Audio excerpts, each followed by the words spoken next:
अस्सलाम वालेकुम।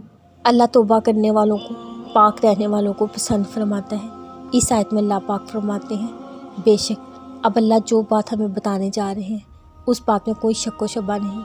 यानी इस बात को सुनने के बाद आपने कोई भी मनफी ख्याल अपने जहन में नहीं लाना, क्योंकि जब अल्लाह की बात होती है तो शैतान हर लिहाज से आपको गुमराह करने की कोशिश करता है। आपके दिल में तरह तरह के वसवसे पैदा करके अगर मगर और लेकिन की कश्मकश में आपको उलझा के फिर अल्लाह पाक फरमाते हैं, अब अल्लाह पाक हमें बता रहे हैं कि मैंने ख़ास अपना नाम यहाँ लिखा है ताकि किसी भी हवाले से इस बात को समझ में परेशानी ना हो जो अल्लाह पाक हमें बताने जा रहे हैं। वरना हम इंसान तो होते हैं, झगड़ालू हैं। जहाँ कोई नाम वाज़िया ना लिखा हो वहाँ अपने पास से वजाहतें निकाल लेते हैं, ये कहकर यहाँ ये भी हो सकता है, यहाँ इसका मतलब ये भी निकल सकता है। इसलिए अल्लाह पाक ने यहाँ क्लियर कर दिया कि मैं यहाँ खुद बताने जा रहा हूँ मैं किन लोगों से मोहब्बत करता हूँ।